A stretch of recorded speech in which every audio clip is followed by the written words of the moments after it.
বাংলার কৃষকদের জন্য খুশির খবর। কৃষক বন্ধু প্রকল্পের টাকা ঢোকার পাশাপাশি এবার বাংলা শস্য বীমা প্রকল্পের টাকা কৃষকদের ব্যাংক অ্যাকাউন্টে ঢোকা শুরু হয়ে গেছে। ইতিমধ্যে কিন্তু অনেক কৃষক কিন্তু টাকা পেয়েও গিয়েছেন। আজকে আপনাদের প্রমাণ সহ দেখাবো কোন কৃষক বাংলা শস্য বীমা প্রকল্পের কত টাকা করে পেতে চলেছেন এবং কত টাকা পেয়েছে সেটাও কিন্তু আপনাদেরকে আজকে লাইভ প্রুফ দেখাবো। এবং মুখ্যমন্ত্রী মমতা বন্দ্যোপাধ্যায় যে 28শে জানুয়ারি মুখ্যমন্ত্রী মমতা বন্দ্যোপাধ্যায় বাংলা শস্য বীমা প্রকল্পের টাকা রিলিজ করেছে সেটা কিন্তু আপনাদেরকে দেখাবো। আপনারা অবশ্যই পুরো ভিডিওটা আপনারা দেখতে থাকুন এবং আপনারা যারা বাংলা শস্য বীমা প্রকল্পে নতুনভাবে আবেদন করতে চান, আপনারা কোন প্রসেস করবেন, আপনার কোন ডকুমেন্টস লাগবে সেটা কিন্তু আজকে ভিডিও জানাবো। তো অবশ্যই পুরো ভিডিওটা আপনারা দেখতে থাকুন। তো আপনারা যদি আমাদের এই চ্যানেল নতুন হয়ে থাকেন অবশ্যই চ্যানেলটা সাবস্ক্রাইব করে পাশে বেল বাটনটি অন করে রাখবেন।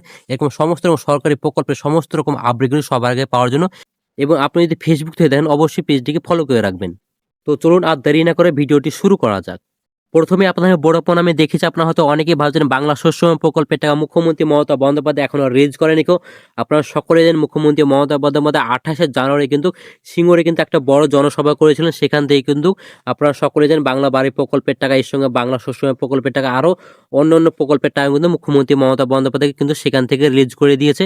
আপনারা অন স্ক্রিন দেখতে পাচ্ছেন মুখ্যমন্ত্রী মমতা বন্দ্যোপাধ্যায় কিন্তু বাংলা শস্য বীমা প্রকল্পের টাকা রিলিজ করে দিল।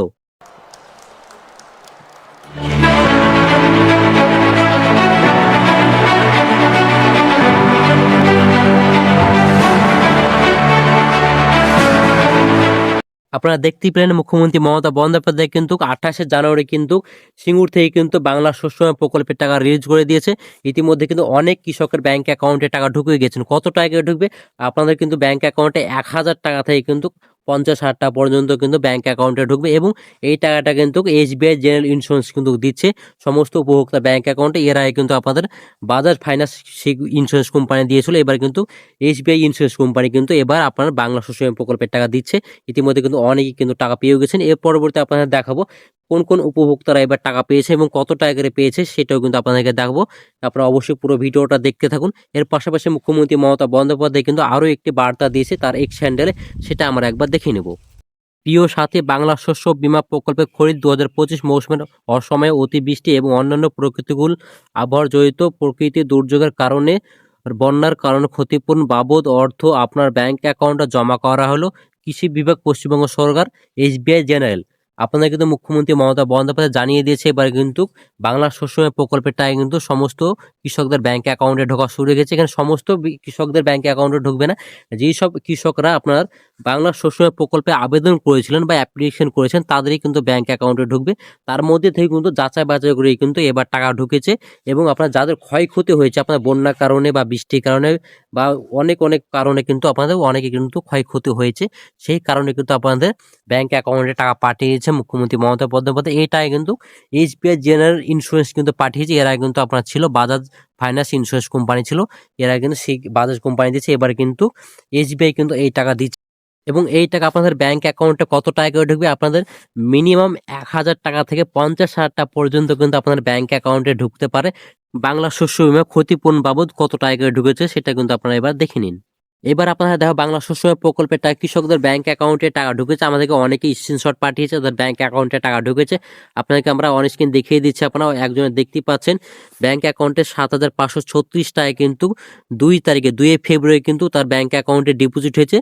Deposit by transfer from SBI general insurance কিন্তু এই টাকা দিয়েছে। এসবিআই কিন্তু এই টাকা এবার কিন্তু বাংলা শস্য বীমা প্রকল্পে টাকা দিয়েছে। এর পরবর্তীতে আমাদেরকে আরও একদিন পাঠিয়েছে, এর ব্যাংক অ্যাকাউন্টে কিন্তু ঢুকেছে 19,365 টাকা কিন্তু ঢুকেছে। ইনার কিন্তু 2 ফেব্রুয়ারি 2026 সাল deposit by transfer for SBI general insurance.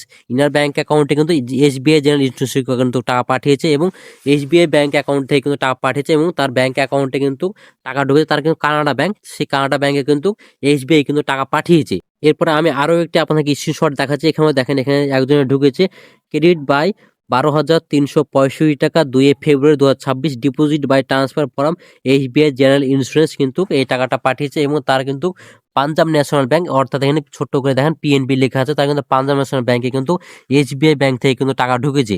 সেটাও কিন্তু এখানে মুখ্যমন্ত্রী মমতা বন্দ্যোপাধ্যায় জানিয়ে দিয়েছে। এবার কিন্তু এসবিআই কিন্তু এখানে পুরোপুরিভাবে কিন্তু লেখাই আছে, এখানে এসবিআই জেনারেল ইন্স্যুরেন্স কিন্তু তাদের ব্যাংক অ্যাকাউন্টে টাকা পাঠিয়েছে। আপনারা দেখতে পেলেন অনেক কৃষকের কিন্তু ব্যাংক অ্যাকাউন্টে টাকা ঢুকেছে। এবার আপনার ব্যাংক অ্যাকাউন্টে টাকা ঢুকেছে কিনা সেটা অবশ্যই আপনার কমেন্টের মাধ্যমে জানান এবং আপনি কোন জেলা থেকে দেখছেন ভিডিওটা সেটা কিন্তু আপনারা কমেন্টের মাধ্যমে জানান। এবার আলোচনা করবো বাংলা শস্য বীমা প্রকল্পে যারা নতুনভাবে আবেদন করবেন, আপনারা কোন প্রসেসে করবেন? আপনারা অনলাইনে করবেন কি অফলাইনে করবেন? তো আপনাকে বলবো আপনারা দুটো প্রসেসের মাধ্যমে করতে পারেন। যেটা আপনি অনলাইনের মাধ্যমে করেন তো আপনি অবশ্যই আপনি বাংলা শস্য বীমা প্রকল্পের অফিসিয়াল ওয়েবসাইটে কিন্তু গিয়ে কিন্তু আবেদন করতে পারেন, এবং আপনি অফলাইনে যদি করেন তো আপনি অবশ্যই আপনার কৃষি দপ্তরে গিয়ে কিন্তু আপনি আবেদনটা করতে পারবেন। সেক্ষেত্রে আপনার ডকুমেন্টস কি, কি লাগবে? দুটো ক্ষেত্রে কিন্তু একই ডকুমেন্টস লাগবে। আপনার জমির পরিমাণ আছে যতটুকু, সেই জমির পরিমাণে আপনার লাগবে, আপনার রেকর্ড লাগবে। এর পরবর্তী আপনার লাগবে Aadhaar card, voter card, bank account, আপনার 1 কপি ছবি লাগবে। তারপর আপনার ফর্ম পাওয়া যাবে, সেই ফর্মটা ফিল আপ করলেই কিন্তু আপনাদের জমা করতে পারবেন। জমা করলেই কিন্তু আপনাদের এর পরবর্তী কিন্তু আপনি কিন্তু টাকা ঢোকার খুব সম্ভাবনা আছে, এবং জমা করলে কিন্তু অনেকে জমা করেন কিন্তু সবারই টাকা ঢোকে না। যাদের ক্ষয়ক্ষতি হয় তাদেরই টাকা ঢোকে। এবং আপনি অনলাইনের মাধ্যমে করলে কিন্তু অনলাইনের মাধ্যমে করতে পারেন। আপনি ব্যাংক অ্যাকাউন্ট, আধার কার্ড, ভোটার কার্ড এবং আপনার ছবি এবং আপনার জমির পরিমাণ কত সেটা কিন্তু আপনাকে আপলোড করতে হবে। তাহলে কিন্তু আপনি আবেদনটি করতে পারবেন। তারপরেই কিন্তু আপনার টাকা ঢুকবে। এবং এখানে কিন্তু আপনাদের প্রথমেই বলেছিলাম যে যেহেতু সকল উপভোক্তার ব্যাংক অ্যাকাউন্ট টাকা ঢুকবে, তো এখানে সকল উপভোক্তার ব্যাংক অ্যাকাউন্ট টাকা ঢুকে না গো। তো আজকের ভিডিওটা এ পর্যন্ত। ভিডিওটি যদি ভালো থাকে অবশ্যই লাইক করে দিন, বন্ধুকে শেয়ার করে দিন। আরও বেশি চ্যানেলটা সাবস্ক্রাইব করে পাশে বেল বাটনটি অন করে রাখবেন, এবং সমস্ত রকম সরকারি প্রকল্পের আপডেটগুলি সবার আগে পাওয়ার জন্য। তো ভালো থাকবেন, সুস্থ থাকবেন, ধন্যবাদ।